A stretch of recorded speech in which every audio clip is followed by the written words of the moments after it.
You're listening to the Valley Labor Report.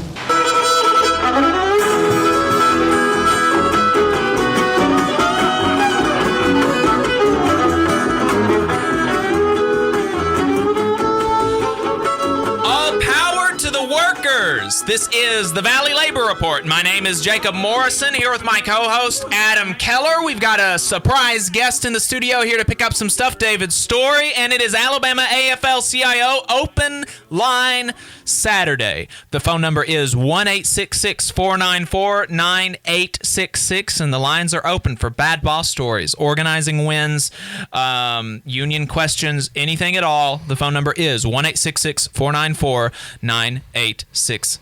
Adam? I swung by to pick up a check and I'm being held hostage. Yeah. Someone send the police. Yeah. Not the Huntsville police, please. Anybody but them.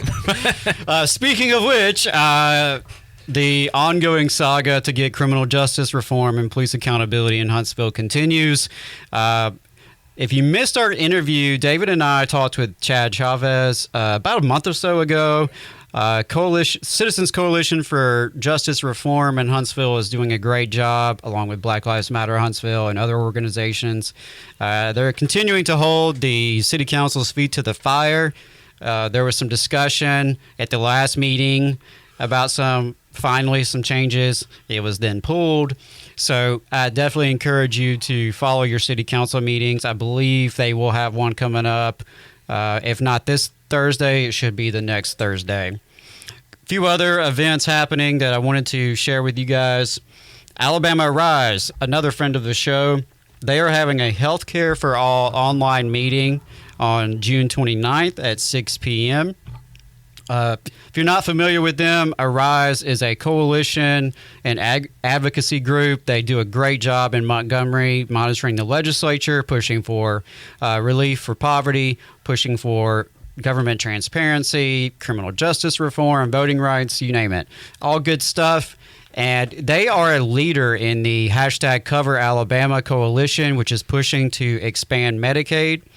If you haven't seen it, there was yet another report that came out recently talking about the jobs that would be created by expanding Medicaid. And I thought that the politicians in Alabama were all about jobs, jobs, jobs.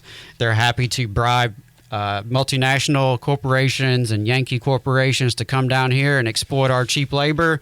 But when it comes to providing health care to over 300,000 working-class Alabamians and creating thousands of good-paying jobs, they're nowhere to be found. So we need more and more folks to really join in with that coalition.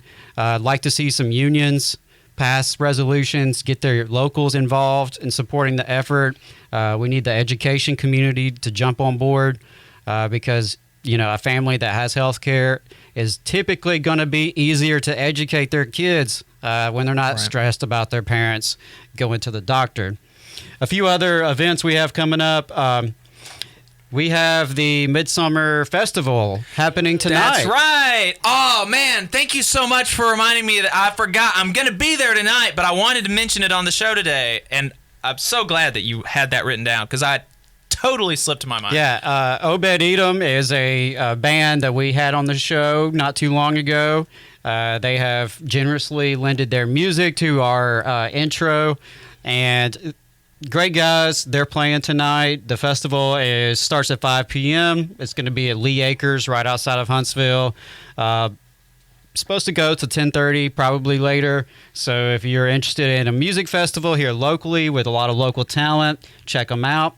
It ends at 10:30, but if you want to camp at Lee Acres, you can pay like $20 and bring a tent or something, and you can stay overnight. So that's an option as well. It's BYOB as well. Another friend of the show, Charles Hastings, known as Solo Monk 256 on Twitter. I believe he has a new album coming out just in the next week or two.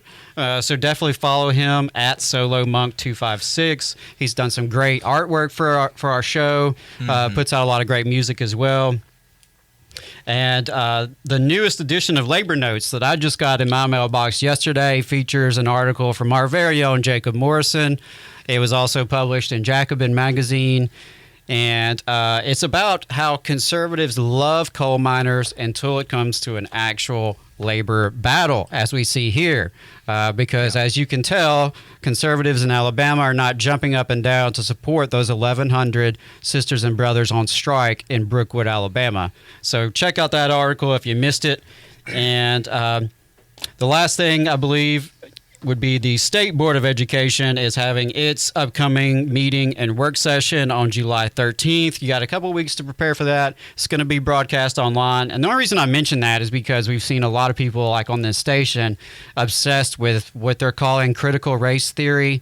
I'm not sure that any of them could explain that to you, but the state superintendent has already, done some red meat, throwing that out there to the base, working with Governor Ivey. So we expect that to be a conversation at the State Board of Education meeting coming up. If you have thoughts about that, you might want to tune in. It's probably going to be stupid, is just my guess.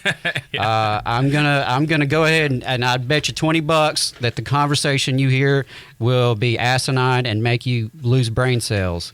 But it's stupid to even discuss this because it's my understanding that critical race theory isn't taught in any primary schools. It's not. It's at a secondary, school level, and like here we are, collegiate level. Yeah, drumming up anger among people just to have something to fight about. Right, and of course that is American politics, fighting windmills and creating imaginary enemies that you can then fight culturally. If you want to see what we're up to throughout the week and get our snide quips about the news of the day, then you should follow us on social media. We are on Facebook at facebook.com/The Valley Labor Report. We're on Twitter at Labor Reporters. I'm on Twitter at Jacob M_AL. If you missed part of the show and want to go back and watch it later, you can search YouTube for The Valley Labor Report and subscribe to our channel. You can go back and watch the full show there, and we also clip segments and release them throughout the week. We also upload the program on more than 11 different podcasting apps. So to see if we are on your listening platform of choice, you can go to thevalleylaborreport.transistor.fm/subscribe. We've got a website where you can buy our fantastic union-made hats and union-made stickers. That is thevalleylaborreport.org. And finally, if you appreciate our work and want to help us stay on the air, then consider throwing us a couple dollars a month on patreon.com/thevalleylaborreport.